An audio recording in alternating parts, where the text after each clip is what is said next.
Graça e paz, irmãos e irmãs, boa tarde para vocês.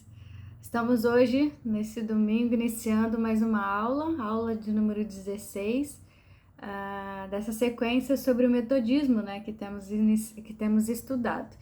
E hoje o assunto em continuidade, né, com o assunto da semana passada, que falou sobre as classes de Wesley, né, como foram fundadas, enfim, e suas características. Hoje nós vamos falar de grupos pequenos, né, ou pequenos grupos, há várias formas de falar, né, que é uma prática metodista, né. Então essas forma de se reunir em pequenos grupos, né, é uma prática já metodista.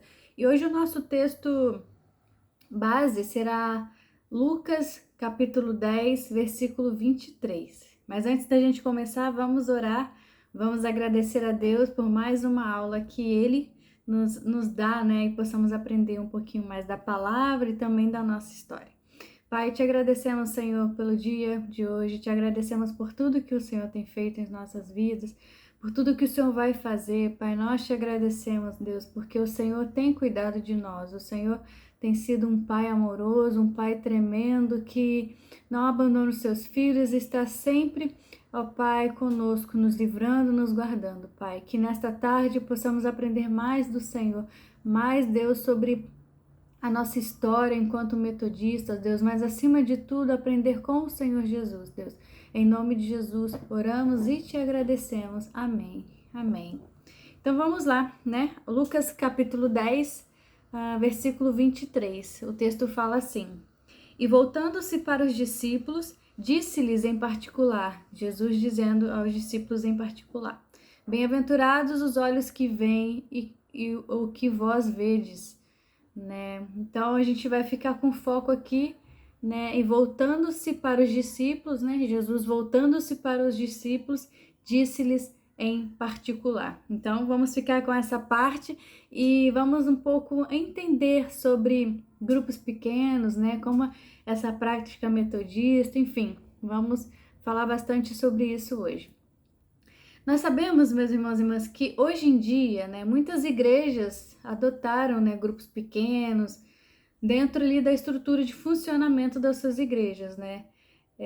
Não apenas metodistas, mas outras igrejas de outras denominações, né, têm usado essa prática. Porém, falta ainda um pouco da clareza, do objetivo que é o grupo pequeno, né? Porque há uma certa confusão e nós iremos falar um pouquinho mais adiante. Então, muitas pessoas utilizam grupos pequenos e também utilizam a palavra discipulado, né? Assim, achando que elas são sinônimos, que elas são quase que a mesma coisa, né? Mas na verdade não são, na verdade, né? Discipulado é algo muito além de grupos pequenos, né?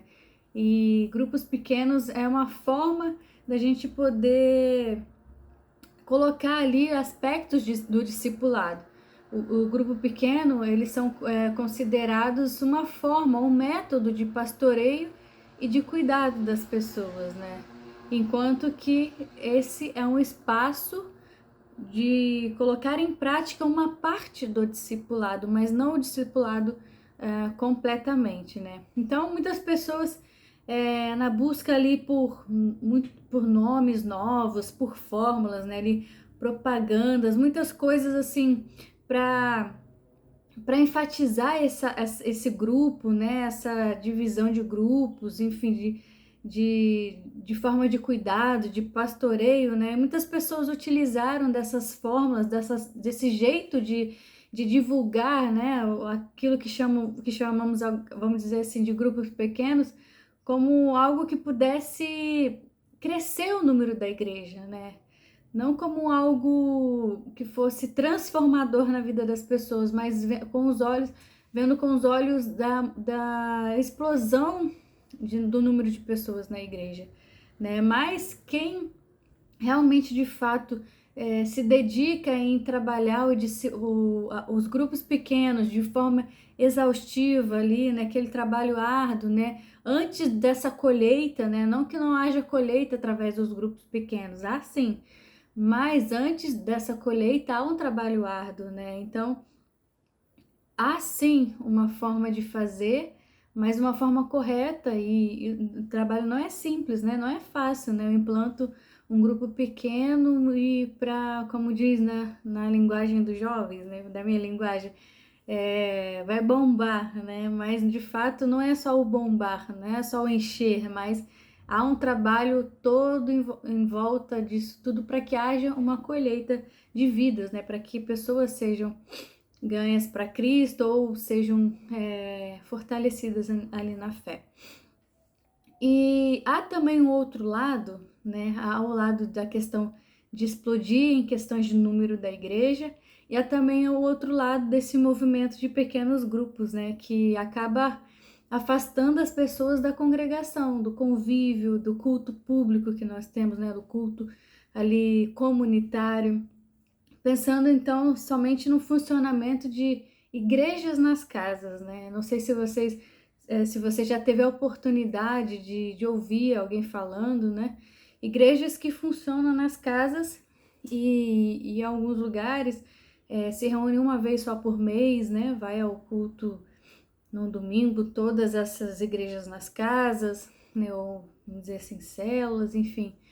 E não há um convívio ali, né, de cultos, né, acaba tendo esse afastamento. E, inclusive, até alguns relatos de que templos foram fechados por conta dessa falta de celebração comunitária, né? Se as pessoas estão utilizando esse método de igreja nas casas, e o foco é esse, né? Então, o templo, né? O culto público, o culto ali onde todos se reúnem para juntos adorar a Deus, já não há. Então, há relatos de que igrejas foram fechadas por conta disso, né? E aí, inclusive, em relação a isso, o Colégio Episcopal, um tempo atrás, escreveu uma pastoral, né? Uma carta pastoral alertando sobre os perigos da Igreja Metodista, né? Sobre essa forma de trabalhar a igreja, né? Igrejas em casas.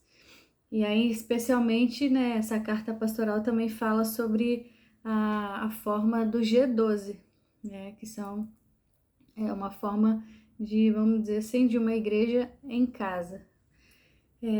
Mas, além dos desvios, né, das dificuldades, dos equívocos de entendimentos entre si, pequenos grupos ou grupos pequenos são discipulados, enfim, não quer dizer que essa prática, né, ela não seja importante e funcional para a igreja, né?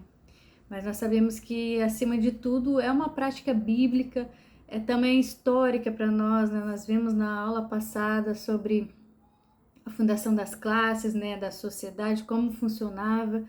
Então é algo que funciona, é algo que importante e que dá certo, né, feito da forma correta, dá certo ter também esse trabalho em grupos pequenos, que não é discipulado, é uma ferramenta de discipulado, né? E aí nós temos ali o exemplo de Jesus, né? Jesus é o nosso maior exemplo. E Jesus, ele ensinava as multidões, né? Ele pregava, né? E aí ele exercia milagres, né? Que nós podemos ler nos evangelhos. Mas era lá no pequeno grupo, né? No grupo dos 12, que ele começou a forjar a sua igreja, que ele forjou a sua igreja, né?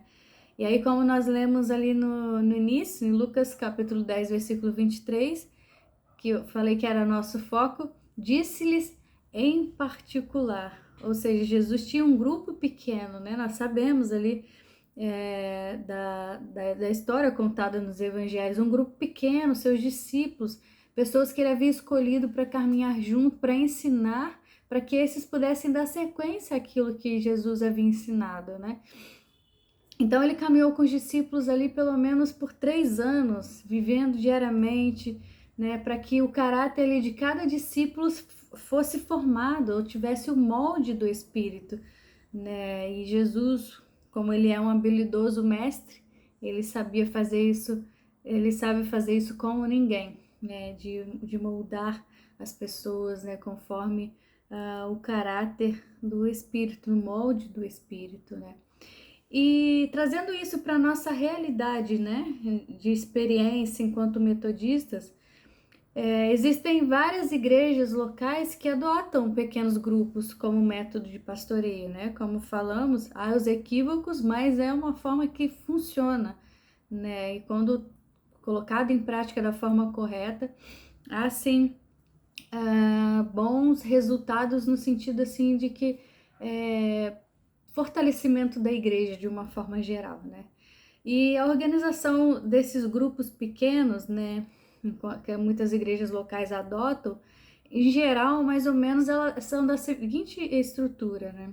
Entre 5 e 12 participantes, né? Aí tem um líder que é designado pelo pastor ou pela pastora. Há reuniões semanais em espaço alternativo ao templo, né? Pode ser nas residências, nos locais de trabalho, ou em salões comunitários, né? Enfim, ou auditórios de algum hotel, né? Já vi algumas igrejas, né? Alguns grupos discipulados se reunirem em auditórios de hotéis, como forma de um ambiente diferente, né? Alternativo ao templo. Né? Outra forma também da estrutura desses grupos pequenos que tem sido feito é um material que orienta a reflexão a ser feita, né? Aí ele não é um estudo bíblico sistemático, né? Tipo igual na escola dominical ou em estudos bíblicos, né? Mais elaborados, mas são reflexões ali para um momento de compartilhar, de comunhão, né? Há momentos de cânticos, de oração, intercessão, comunhão. E a reunião dura ali cerca de 1 hora. Tem então a duração de 1 hora. Essa é mais ou menos uma organização de um grupo pequeno, né? Geralmente que nas igrejas locais se colocam em prática. E os objetivos dos grupos pequenos, né? Nos grupos pequenos, os objetivos gerais estão ligados a um nível aprofundado de comunhão que gera crescimento pessoal, maturidade espiritual, integração e desenvolvimento dos dons, moldagem de caráter e etc, né? E nós lemos em Atos 2:42 que falam, né, da igreja ali primitiva, eles perseveravam na doutrina dos apóstolos e na comunhão e no partir do pão e nas orações. Então, os grupos pequenos têm esse objetivo, né, de comunhão, de aprofundar a comunhão, né, do partir o pão, das orações, do crescimento pessoal, da maturidade espiritual, de integração, né, das pessoas, de desenvolvimento de dons. É um espaço muito importante que a igreja tem, né, que a igreja precisa ter. E aí, cada grupo são grupos específicos, né? Por isso, os objetivos, eles são definidos por afinidade. Por exemplo, tem um grupo de homens, né? Um grupo de mulheres, de jovens, grupo de casais, né? Ou às vezes grupos de pais, né? De crianças um pouco mais novas.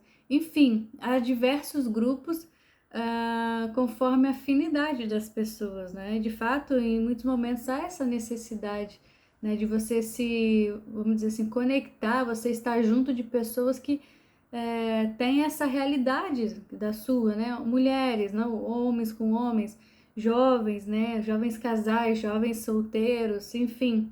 É um grupo, né? Vamos dizer assim, uma infinidade de grupos que têm suas afinidades, né? E aí, de modo geral, esses grupos, eles também, né, não apenas a comunhão, fortalecimento, maturidade, crescimento espiritual, integração, mas também o desenvolvimento de potenciais novos líderes, né, que podem reproduzir-se, ou seja, né, a partir do momento que eu identifico um líder, nesse líder capacitado, ele pode ser sim um líder de um outro pequeno grupo, né, enfim, mas o objetivo também é esse, né, não apenas, né, todos ali ficarem, né, um bom tempo juntos, sem um movimento, mas há esse movimento de que surjam novos líderes, e aí sem qualquer pressão ou qualquer segundas intenções em criar um grupo apenas para isso, né? Mas isso é natural, isso vai fluindo do pequeno grupo, né? E aí, essas pessoas que acabam se destacando, né? E aí eu não digo se destacando como uma forma de ser melhor do que os outros, né? mas de fato a gente reconhece, tem pessoas que têm essa facilidade de liderança, de ensinar, e você consegue identificar, cada um tem um dom, tem, né, específico, não é o dom, não é demérito ter um tipo de dom e o outro não, mas há pessoas, né, que têm essa facilidade no ensino, enfim, conseguem lidar muito bem com em ser líder, né, de um pequeno grupo, né, e em muitos momentos, né,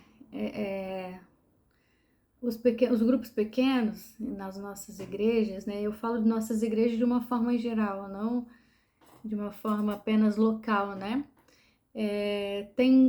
há grupo pequeno, né, que apenas com o objetivo de encontrar, né? Infelizmente, há muitos grupos que perderam talvez um pouco dessa função evangelizadora, né, de trazer pessoas a Cristo, né? E aí, quantos de nós não sabemos que de alguma igreja que foi fundada porque a célula ou o grupo pequeno, né, vamos dizer assim, foi na casa do irmão ou da irmã tal, e aí foi crescendo e se emancipou, tornou uma igreja, né, ou uma congregação ou um ponto missionário. Nós temos exemplo aí do nosso seminarista Cássio, né, lá no ponto missionário Santo Amaro, que através de um grupo pequeno, né, de uma célula, em que houve sim uma função evangelizadora, né? Mas em muitos momentos, muitas igrejas, muitas das nossas igrejas têm perdido essa função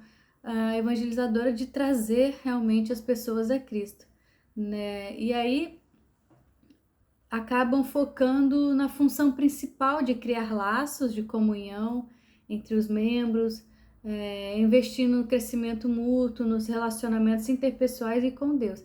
É que eu quero deixar claro, né? Não que o pequeno grupo que não tem o foco em função evangelizadora seja menos importante do que o que tem, né? Porque ambos, né, vamos dizer assim, tem sua estrutura, tem seu objetivo, e às vezes os objetivos são comuns, mas com diferentes tipos de pessoas, os que são cristãos e os que não são, né? Um foco de evangelização, o outro foco de crescimento espiritual, e até mesmo esses que não são estão ali em crescimento espiritual. Então, só para deixar claro que não existe, não é porque o grupo pequeno A tem uma função evangelizadora e o B não tem, né? Não é dessa forma, mas o foco aqui, né, da lição é mostrar que existem igrejas e grupos que trabalham dessa forma, e a gente vai ver alguns específicos grupos na frente. Eu vou explicar um pouco mais 5 grupos que existem, de nomes, né?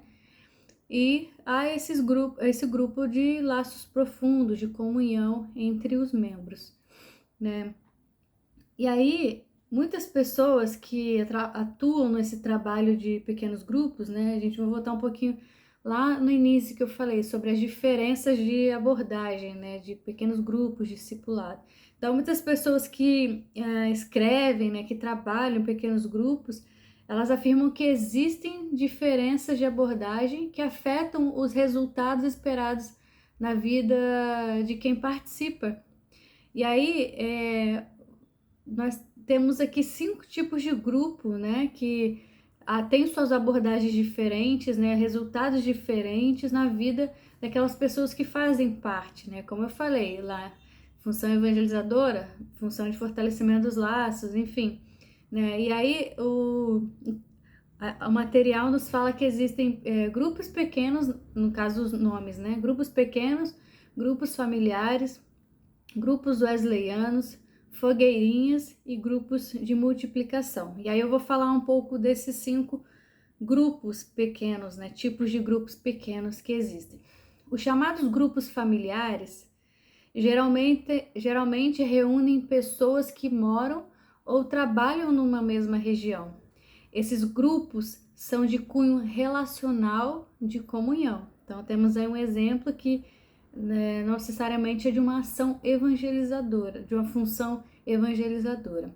Então, grupos familiares geralmente reúnem pessoas que moram ou trabalham numa mesma região. Então, há alguns locais que dão esse nome de grupos familiares.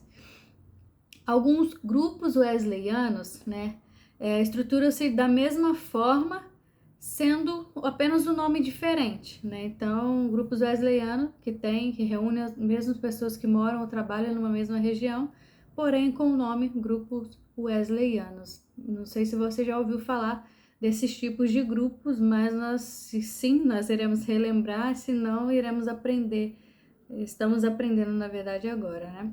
Por exemplo, tem um grupo lá em Atos, né? Aí o texto dá um exemplo bíblico, em Atos 16:13, fala de um grupo de mulheres que se reuniam para oração, né? Então, eram grupos que moravam, trabalhavam na mesma região, né? E que são grupos familiares ou grupos wesleyanos, e temos exemplo bíblico disso, de mulheres que se reuniam para oração. Agora, os grupos pequenos, falamos de grupos familiares, grupos wesleyanos e grupos pequenos. Os grupos pequenos podem organizar-se por idade, sexo, estado civil ou interesses comuns. Por exemplo, né, idade, jovens de 13 ou de 12 a 18, né? Ah, não, vai dividir um pouco a faixa etária, homens e mulheres, né, por sexo, homens e mulheres, estado civil, casado, solteiro, enfim, né, vários estados civis. A gente não pode, né, deixar de falar que a gente vive numa realidade hoje diferente, mas estado civil de casados, né, ou de interesses comuns, né. Então, por exemplo, um grupo pequeno de missão, né, pessoas que têm um chamado específico para missão, um grupo pequeno de mulheres, né, que se reúnem para visitar pessoas encarceradas, né, na prisão, enfim. Um grupo de pessoas que têm interesse em visitar orfanatos, enfim, né? Esses grupos pequenos, ele é organizado especificamente, então dá esse nome de grupos pequenos. Por exemplo, lá na Coreia, né, existem grupos pequenos que reúnem pessoas por profissões, né, grupos de médicos e médicas, advogados, advogadas, de pastores, de pastoras, né, e aí também o texto nos cita exemplo bíblico, né, em Atos 9:39, falando que das viúvas, né, com Dorcas, quando Pedro foi com eles, né, foi com os outros discípulos, e quando chegou e levaram ao quarto alto, e aí todas as viúvas estavam rodeando, chorando e mostrando as túnicas e a roupa que Dorcas fizera quando estava com elas, né? Então, mulheres viúvas ali chorando, reunidas, né? Um grupo pequeno, né? De pessoas com mesmo, vamos dizer assim, viúvas, né? Como eu citei, médicos, médicas, advogados, enfim. Por exemplo, grupo de órfãos. Há vários tipos de grupos, né? Grupo pequeno.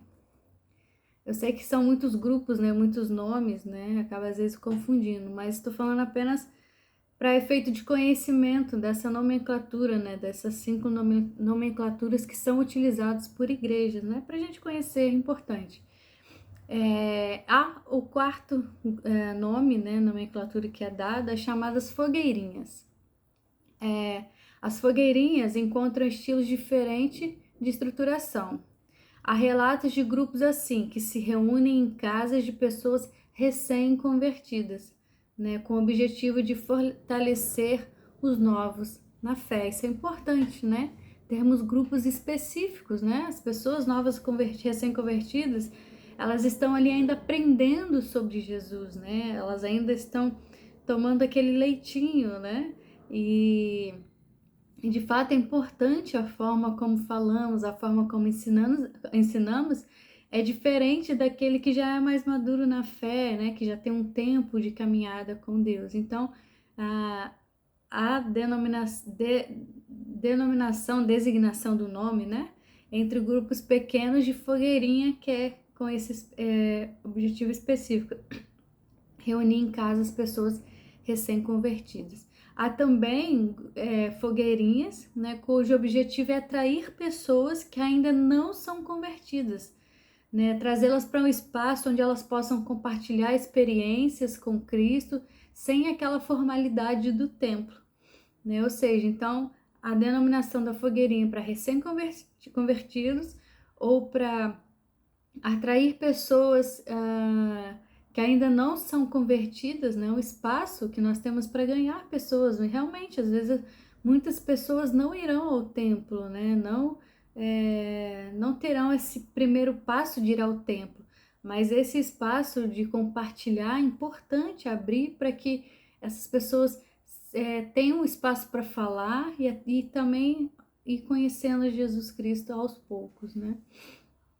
E também existem fogueirinhas no estilo de grupo familiares, né? Ou seja, se encontram pessoas que moram ou trabalham numa mesma região, se encontram. E aí também tem o último, que é o nome de grupos de multiplicação.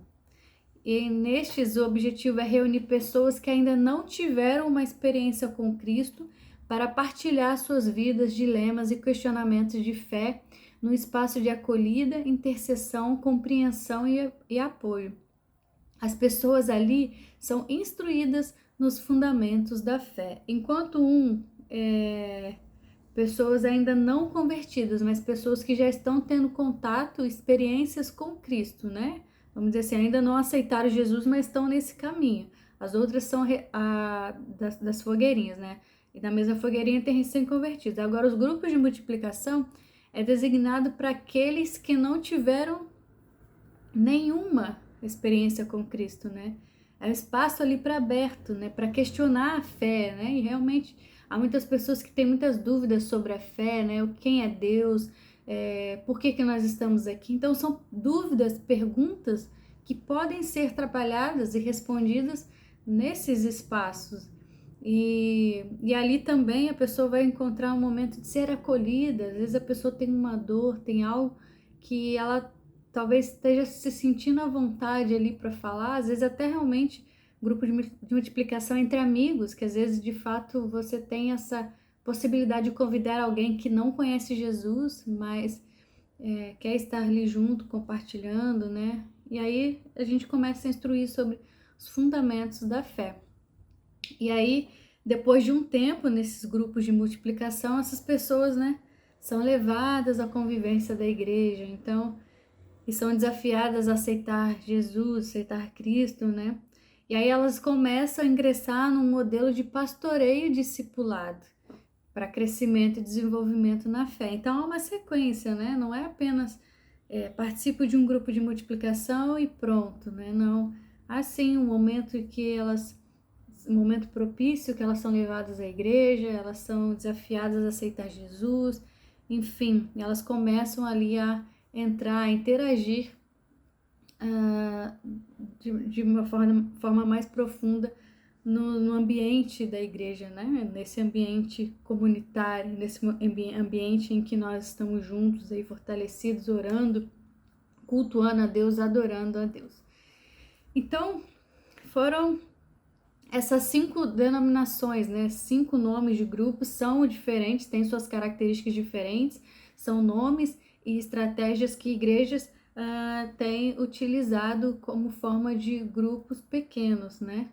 E de fato, meus irmãos e irmãs, assim, essa aula não é para a gente apenas ficar falando apenas e esgotar esse assunto de grupos pequenos, né? Mas é para a gente entender como é que funciona, de uma forma bem prática e clara, como é que funciona, né? Porque muitas vezes há essa confusão entre grupos pequenos e discipulado, eles não são a mesma coisa, né? A gente não pode insistir e achar que eu só faço parte de um grupo pequeno, de uma célula e tô fazendo discipulado. Não, porque o grupo pequeno ele é apenas mais um espaço, mais uma estratégia do discipulado que ele pode acontecer, mas não é o discipulado, porque o discipulado ele acontece na vida em todo o tempo, né? Ele acontece ali numa totalidade da igreja, né? No cotidiano da igreja, na caminhada diária, né? Não é uma caminhada aqui, uma vez lá, enfim, tudo é voltado ao discipulado, né? E o grupo pequeno é apenas mais uma ferramenta do discipulado. Então, por isso a gente não pode limitar o discipulado aos pequenos grupos, né? Porque senão a gente vai restringir, né, a vivência das pessoas em dons e ministério dentro da igreja. Então, é preciso ter esse entendimento. Grupos pequenos é um espaço, uma ferramenta para discipulado, mas não é discipulado, porque o discipulado envolve toda a igreja, envolve a vida das pessoas em todo o tempo, né? Em tudo que faz, né? Não é apenas no grupo, no pequeno grupo em si. Por exemplo, né? Um músico que é experiente, ele treina, ele capacita outro para aprender com ele, né? Isso é discipulado. Uma professora de escola dominical que caminha junto de um adolescente, ensinando como atuar com crianças. Isso é uma forma de discipulado. Isso é discipulado. Pessoas que acompanham os líderes, pastores e pastoras que se reúnem com a sua liderança, né? Não para resolver problemas, mas transmitir sua visão de igreja, ministério, atuação. Tudo isso é discipulado. E tudo isso não pode ser encontrado, tudo isso pode ser encontrado na maneira como Jesus atuava e se portava junto aos seus discípulos. Jesus estava ali lado a lado, né, diariamente com seus discípulos, ensinando, né? Jesus dá as instruções antes, na verdade, Jesus chama, Jesus opera alguns milagres, eles vêm, depois Jesus dá as instruções e eles começam a caminhar ali com Jesus, né, vendo aquilo que Jesus, os milagres que ele fazia, as curas, né, as libertações que Jesus trazia às pessoas. Os discípulos aprenderam, foram quase 3 anos, né, 3 anos ali aprendendo diariamente com Jesus. Isso é discipulado. É a vida toda, em todo tempo, em todo lugar, você discipulando, você se importando com a vida do outro. Isso é discipular, né? Que foi o que Jesus fez com os seus discípulos. Então, que Deus te abençoe, meu irmão, minha irmã. Espero que essa aula tenha sido produtiva em conhecimento para você, né? Dessa diferença entre grupos pequenos e discipulados, né? Nessa questão dos tipos de grupo, grupos familiares, grupos wesleyanos, grupos pequenos, fogueirinhas, grupos de multiplicação, né? Entendendo essa diferença, né? Mais uma vez, grupos pequenos não é discipulado, mas é uma ferramenta, é um espaço onde o discipulado também pode acontecer, mas não é o discipulado por si só, né? Mais o discipulado é você poder fazer isso o tempo todo, na vida toda, é você estar ali junto, né? Na totalidade da vida da igreja, né? Tudo que a igreja faz, enfim, todo pensamento, toda visão, todo foco da igreja é discipulado. Então, que Deus te abençoe nesta tarde e até a próxima semana. Nós estaremos estudando a lição de número 17. Deus abençoe vocês. Fiquem na paz.